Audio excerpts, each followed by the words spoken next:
Hello and welcome. Bonus episode of Steelfur Speaks, featuring me, of course, Steelfur, aka Finbar, London-based Flesh and Blood player, and one of the leading content creators in the UK. Happy to be here with you. Delighted to have a preview card from LSS. They are right here. Very exciting. Yes, two of them. Just to start off, just thank LSS for sending me a preview card as always. I've had one for the last few sets. I'm always delighted to get them.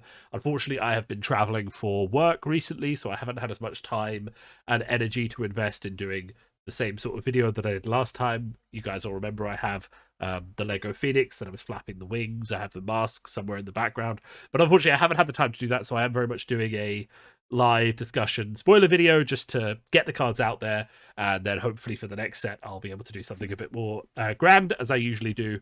I was in Chicago only last week, and I'm going to Paris next week because I've got another conference, so it's very much go at the moment. Anyway, so Dynasty's coming out. We're super excited. By the time I am recording this, it's the 31st. I have to record it today because I'm busy tomorrow. We have just seen the Assassin class. Super excited. When I initially saw the words Assassin, I was like, surely this could just be a Shadow Ninja.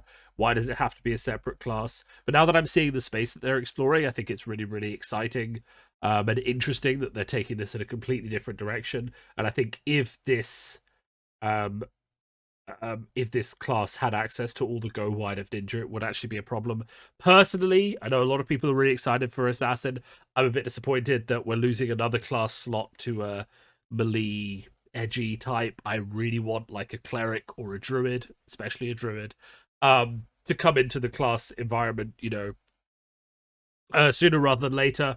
I get why it's an assassin. We're going to go to the pits. I know loads of people are really excited by that, so that's amazing. I'm really happy for all of you guys. Personally, though, as we've kind of talked about before, there is a class budget for Flesh and Blood. You can't just make non-stop classes because you do have to fit them in somewhere and get them new cards in every supplemental set. So seeing one of those slots go to assassin, not the best for me. But my preview cards are not for assassin. My preview cards are for ninja, and we'll get into them in just a second. Before I dive into those, I just want to talk about how really, really nice Japanese ink painting art is. Now, I have a few pieces here, which I'll just put up in front of the camera, which is just like landscapes that a friend of mine did a few years ago that are currently a bit curled up, but they should be on my wall, to be honest.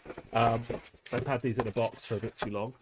But I just want to show them off because they really will show you that when it comes to appreciating the art styles that we're about to get into, I really, really am a fan of it, in my own life, and not just for, for the sake of liking Ninja. And one of the reasons I like Ninja is because of how tied it is to these aesthetics, the Zen states, the mountains, and, the art of something like Mirage, the dragon, and things like that. So, with no further ado, so I don't know the order at which the spoilers are going out. I'm hoping that no one else has showed you this card yet.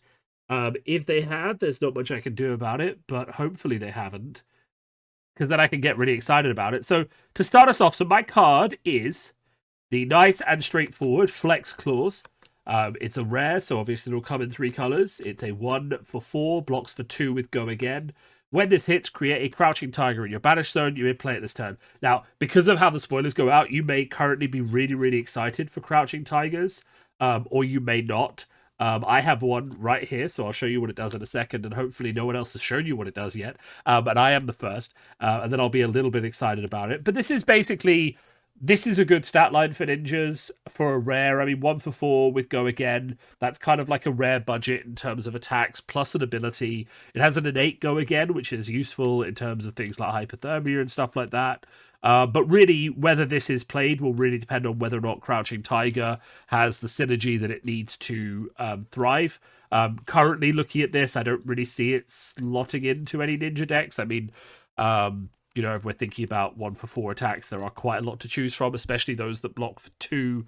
That is a limitation that has to be considered. So currently I'm not seeing it in. But let's look at Crouching Tiger, and then as the preview season goes on, we can see whether or not this gets more exciting. So if you haven't seen Crouching Tiger yet, you can see why I was talking about that Japanese ink blot art. This is very much really fun, I think, personally. just in terms of, let's just get rid of that so people can have a nice view. And I'll post the graphics to the community Discord in a minute. So we have a series of attacks. We've already seen a card that makes 3 of these. So Crouching Tiger is a 0/0 with Ephemeral. It's not a token, which is quite interesting. You can make loads of these and put them in your banished zone with Flex Claws and the other card that makes them. But once they're played, they disappear. So it's a common that basically functions like a token because you're bringing it from outside the game and putting it in your banished zone. It is a 0/0 with Go Again, which is only really useful for generating chain links. But Fi really does like chain links. Katsu not so keen on chain links. But it is interesting because 2 reasons. So firstly, we have seen in Everfest cards that come out like Take the Tempo that count the number of chain links. Obviously, if you can get to 3 chain links really easily, then Take the Tempo becomes better. We may see more cards in Dynasty, which is of course my hope, that actually require chain links, not for Fi, but for other ninja types, in which case Crouching Tiger could be quite good. We also could just see, more buffs for 0 attack cards. I mean, at the moment, all this is doing is turning on a Shuko, but if you Art of War, it's +1. We may just see ways to get those little tiger swipes in there. And I do like that it does synergize with the Shuko, which is, I always think of it as the tiger style of gameplay. Remember that Tiger Strike Shuko gives +1 to your next attack with power 2 or less, as long as you played 1 card with power 2 or less. So there does seem to be this like tiger style, which I guess is associated with Benji. And also, not to forget that Benji exists. If you make 3 of these with that card and you make 1 with mine, it hits. You're then coming in with 4 0-cost chain links that can't be blocked. And then if you get a Spring Tidings in there, you're suddenly going to draw 5, 6, 7, 8 cards. So this may be the ticket that Combo Benji needs to truly thrive in Blitz. Anyway, I hope you found this exciting. I am super excited so far of what I've seen of Dynasty. I was saying to my friends that every time I think I understand where the game can go, they add different axes. I wasn't expecting them to add a mill/banish your opponent's cards class to the game. Personally, I didn't expect that because I feel like that has potential to be a bit NPE. Like, if I can basically opt and stack your deck for you every single game, then pitch stacking sort of goes out of the window. If I can banish your key cards, then it's not just you choosing, because a lot of the game we've had so far is very controlled, where it's I'm choosing to block with this, accepting I won't have it later on. But I saved the life or whatever I need to save, right? So, an Alton player might be blocking with Oaken Olds because they don't have another choice, or just to get them out. And all the pitch stacking was done with that in mind, where you were making choices. Sorry, I just dropped something. Where you were making choices that, impacted your own game state. And now here we are in a situation where someone could be attacking you with a 4-attack card, with a card that gives your blocking card -4 armor. So you're going to block, and then you're going to have the blocking countered by this attack reaction, and you're going to take damage, and then your opponent's going to get banish cards off your deck. And remember as well that they get the visibility over what they've banished, whereas if I was to pitch stack badly, or I was to put certain cards to the bottom with Crown of Seeds and things like that, I can hide what is coming up and hide my pitch stack, whereas Assassin can just completely mess with that. So gone are the days of Kano stacking a perfect 30-card combo. Sadly, gone is the Azalea deck that stacks the perfect tri-shot.